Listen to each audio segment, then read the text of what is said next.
Hello everyone, welcome to my YouTube channel. आज के CSS के ट्यूटोरियल में हम सीएसएस पोजीशन प्रॉपर्टी के बारे में देखेंगे कि किस तरह से हम पोजीशन प्रॉपर्टी को सीएसएस में यूज़ करते हैं और पोजीशन प्रॉपर्टी में हम किन वैल्यू को यूज़ करते हैं। तो देखिए, यहाँ पे पोजीशन प्रॉपर्टी में हमें 4 वैल्यू मिलती है। फर्स्ट है स्टैटिक, सेकंड रिलेटिव, थर्ड है फिक्स और फोर्थ वाली जो वैल्यू है वो है एब्सोल्यूट। अब इन चारों का हम एक एक करके जो है वो प्रैक्टिकल करेंगे ताकि आप लोगों को अच्छे से समझ में आ जाए। तो चलिए वीडियो को शुरू करते हैं और प्रैक्टिकल करते हैं। तो फ्रेंड्स, अपने प्रोग्राम में आने के बाद देखिए मैंने यहाँ पे सिंपल से एचटीएमएल डॉक्यूमेंट की फाइल ली हुई है। उसके बाद देखिए मैंने एक H1 की हेडिंग ली हुई है जिसमें मैंने कुछ हेडिंग लिखी हुई है सीएसएस पोजीशन प्रॉपर्टी। उसके बाद मैंने प्री के टैग के अंदर कुछ पैराग्राफ ले लिया है और एक डिव ओपन की हुई है बॉक्स के नेम से। और इस बॉक्स को हम अपने स्टाइल शीट में जो है वो हैंडल करेंगे। तो देखिए यहाँ पे मैंने डॉट करके बॉक्स लिख दिया और इस बॉक्स में मैंने कुछ बैकग्राउंड कलर दिया है, बॉर्डर दिया है सॉलिड और विद और हाइट दिया है सिंपल सा। और अभी हमारा जो फिलहाल आउटपुट है, देखिए सिंपल सा हमारा आउटपुट कुछ इस तरह से दिख रहा है। ऊपर हमारी हेडिंग शो हो रही है, यहाँ पे हमारा जो है वो टेक्स्ट शो हो रहा है और देखिए यहाँ पे हमारे एक बॉक्स जो है वो यहाँ पे शो हो रही है। तो अब हम जो है इस बॉक्स में जो है अपने पोजिशन प्रॉपर्टी को जो अप्लाई करेंगे। तो अपने प्रोग्राम में आते हैं। प्रोग्राम में आने के बाद हम यहाँ पे सबसे पहले लिखते हैं पोजीशन। पोजीशन लिखने के बाद हमारी जो फर्स्ट वाली वैल्यू है वो स्टैटिक। स्टैटिक जो है वो बाय डिफॉल्ट है। इसे हम देखिए यूज़ करें ना करें इससे कोई खास फर्क ही नहीं पड़ेगा। देखिए इसे हम रिफ्रेश करें तो देखिए यहाँ पे पोजीशन, क्योंकि स्टैटिक जो है वो बाय डिफॉल्ट वैल्यू है, उसे हम यूज़ करें ना करें उससे कोई खास फर्क नहीं पड़ता। अगर मैं यहाँ पे अपने प्रोग्राम में आके यहाँ पे अगर मैं करूँ लेफ्ट लेफ्ट करके यहाँ पे अगर मैं इसको स्टैटिक को अगर मैं 100 पिक्सल देती हूँ, इसको मैं सेव करती हूँ। सेव करने के बाद अगेन मैं आती हूँ, रिफ्रेश करती हूँ, तो तब भी देखिए इस पर कोई फर्क नहीं पड़ा क्योंकि ये बाय डिफॉल्ट वैल्यू है। अब हम जो नेक्स्ट वैल्यू को यूज़ करेंगे वो है रिलेटिव। अगर मैं यहाँ से रिमूव करके यहाँ पे अगर मैं कर दूँ रिलेटिव और इसे मैं सेव करूँ और रिलेटिव के साथ हमें जब भी हम रिलेटिव पोजीशन रिलेटिव यूज़ करते हैं तो उसके साथ हमें ये वैल्यू यूज़ करनी होती है, लेफ्ट या बॉटम या राइट या टॉप, ये वैल्यू हमें यूज़ करनी होती है। तो अभी मैंने जो वैल्यू यूज़ करी है पोजीशन रिलेटिव के साथ लेफ्ट 100 पिक्सल।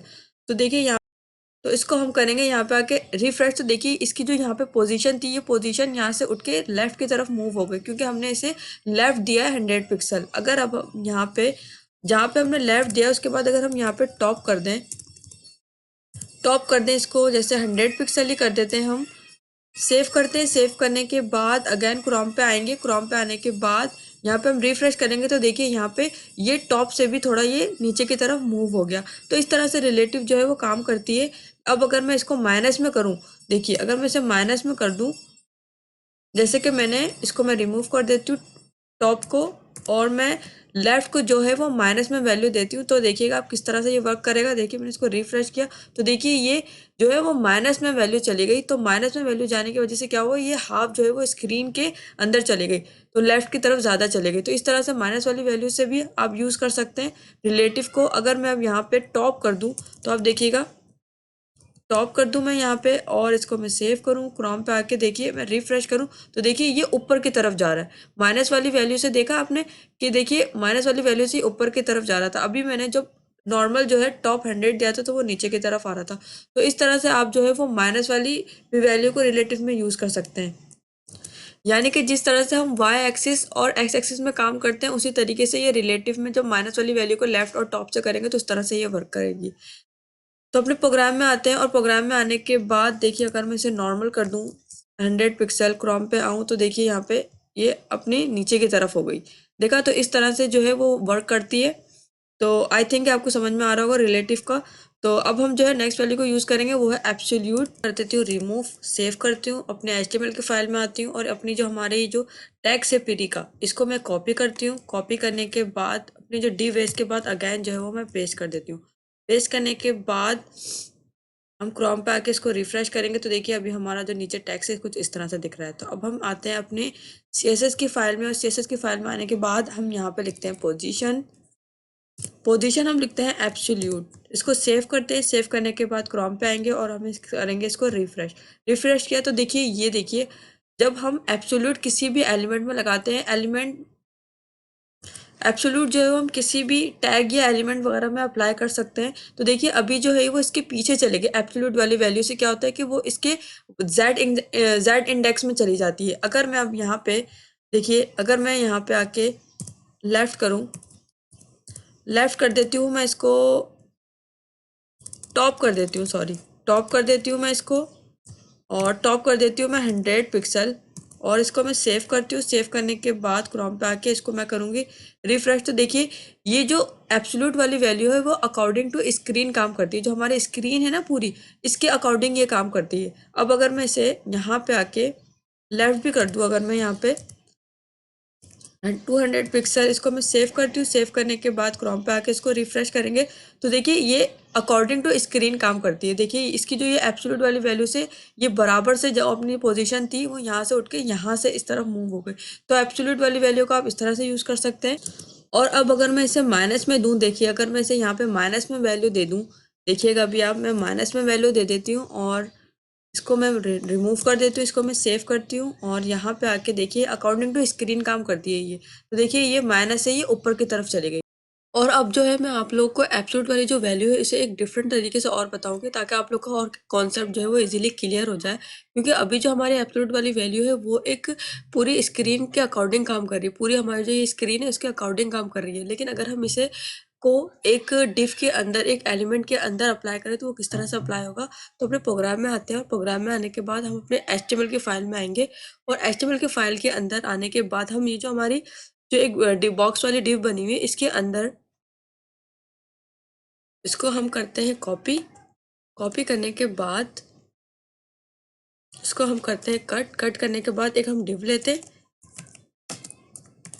क्लास और इसको हम दे देते हैं टेस्ट टेक्स और यहाँ पे इसकी डिव जो है हम वो क्लोज करेंगे। ठीक है, क्लोज करने के बाद हम यहाँ पे जो है उसको पेस्ट कर देंगे और यहाँ पे डिव आएगा, सॉरी।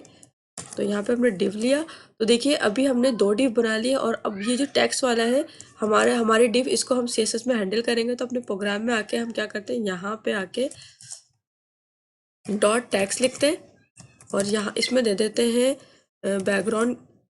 बैकग्राउंड बॉर्डर सॉलिड दे देते हैं। सबसे पहले बॉर्डर सॉलिड दे देते हैं 2 पिक्सल और इसे हम सॉलिड किया और कलर हमने दे दिया ब्लैक कलर। देने के बाद इसको विद और हाइट दे देंगे हम, जैसे कि विद और हाइट मैंने दी है इसकी 600 पिक्सल दी और हाइट भी दे देंगे। हाइट दिया हमने इसको 600 पिक्सल।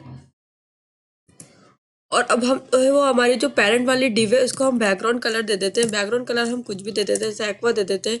एक्वा देने के बाद अब देखिएगा बैकग्राउंड कलर अप्लाई किया और अब ये जो हमारी पेरेंट वाली डिव है इसको अगर मैं यहाँ पे पोजीशन में रिलेटिव कर दूँ, पोजीशन रिलेटिव कर दूँ और इसकी माइनस वाली वैल्यू को, टॉप की माइनस वाली वैल्यू को नॉर्मल वाली वैल्यू कर दूँ मैं। इसको मैं सेव करूँ, क्रोम पे आऊँ और इसको मैं रिफ्रेश करूँ तो देखिए अभी देखिए ये वाली जो हमारी पेरेंट वाली डिव है ये चाइल्ड वाली डिव इसकी बन गई है और ये अब जो है ये वाली डिव के अकॉर्डिंग काम करेगी। अब देखिएगा अगर मैं यहाँ पे प्रोग्राम में आके इसको अगर मैं 0 कर दूँ, लेफ्ट से भी मैं कर देती हूँ 0, क्रोम पे आऊँ और यहाँ पे आके रिफ्रेश करूँ तो देखिए ये अब देखिए अकॉर्डिंग टू इसके इस वाले जो डिव है ना इसके काम कर रही है, वर्क कर रही है। देखिए तो अब अगर देखिए मैं यहाँ पे आके अगेन देखिए यहाँ पे अगर मैं इसको राइट कर दूँ, राइट कर देती हूँ मैं इसको और राइट इसके मैं कर देती हूँ जैसे कि 30 पिक्सल कर देती हूँ मैं। 30 पिक्सल कर दिया मैंने, सेव किया और देखिए रिफ्रेश किया तो देखिए ये अकॉर्डिंग टू इस वाली डिव के जो है वो वर्क कर रही है। लेकिन अगर मैं यहाँ पे देखिए ये वाली जो हमारी डिव है पेरेंट डिव का अगर मैं यहाँ पे पोजीशन रिलेटिव जो है रिमूव कर दूँ, यहाँ से सेव करूँ और अब आऊँ तो देखिएगा ये अब अकॉर्डिंग टू स्क्रीन काम करेगी। देखिएगा देखिए ये अकॉर्डिंग टू स्क्रीन काम किया इसने और ये हमारे स्क्रीन के राइट साइड पे चली गई। तो इस तरह से जो है वो एब्सोल्यूट वाली जो है वैल्यू यूज़ होती है। लेकिन अगर मैं यहाँ पे जो है पोजीशन रिलेटिव कर दूँ पेरेंट वाली डिव को तो ये अकॉर्डिंग टू पेरेंट वर्क करेगा। ये वाली जो चाइल्ड वाली डिव है इसकी, इसको मैं सेव करके अगेन दिखा देती हूँ तो देखिए यहाँ पे रिफ्रेश किया तो ये देखिए यहाँ पे इस वाले जो बॉक्स है पेरेंट डिव के और ये चाइल्ड डिव है इस पे वर्क कर रही है। तो इस तरह से एब्सोल्यूट वाली वैल्यू को आप इजीली यूज़ कर सकते हैं। आई होप कि आपको समझ में आ रहा होगा। तो अब हम जो है वो नेक्स्ट वैल्यू को यूज़ करेंगे, वो है फिक्स वाली वैल्यू। तो फिक्स्ड वाली वैल्यू क्या करती है कि देखिए अगर मैं यहाँ पे देखिएगा यहाँ पे अगर मैं इसको रिमूव कर देती हूँ और यहाँ पे मैं लिखती हूँ पोजीशन फिक्स, सेव करती हूँ और मैं यहाँ पे कोई दे दूँगी, जैसे कि मैं टॉप पे इसको फिक्स करना चाह रही हूँ तो मैंने इसको दिया टॉप के 100 100 पिक्सल जो है ये टॉप पे जाके जो है वो फिक्स हो जाए। इसको मैं रिफ्रेश करती हूँ आके, तो देखिएगा अभी ये यहाँ पे फिक्स हो गई। और जब हम स्क्रॉल कर रहे हैं तो देखिए ये वाली जो हमारी डिव है, ये वाली डिव हमारी फिक्स हुई है यहाँ पे। अगर मैं यहाँ पे पैराग्राफ और आपको ज़्यादा करके दिखाऊं, जैसे कि मैं यहाँ पे इसको कॉपी करती हूँ, कॉपी करने के बाद यहाँ पे अगैन मैं इसको पेस्ट करूँगी, इसको सेव करती हूँ। और अभी देखिएगा फिक्स वाली वैल्यू कैसे काम करेगी। यहाँ पे मैंने किया इसको रिफ्रेश, तो देखिए यहाँ पे ये जो हमारी डिव है, ये देखिए ये हमारी डिव जो है यहाँ पे फिक्स हो गई। ये वाली डिव हमारी यहाँ पे फिक्स हो गई। और ये देखिए हम स्क्रॉल कर रहे हैं तो हमारे बैकग्राउंड का जो टेक्स्ट वगैरह है वो स्क्रॉल हो रहा है, लेकिन हमारी वाली डिव जो है वो स्क्रॉल नहीं हो रही। तो इस तरह से जो है आप CSS में पोजीशन वाली प्रॉपर्टी को इजीली यूज कर सकते हैं। आई होप कि आपको समझ में आया होगा। तो आज की वीडियो में इतना ही। वीडियो अच्छी लगे तो प्लीज लाइक कीजिए और चैनल को सब्सक्राइब कीजिए। Thank you.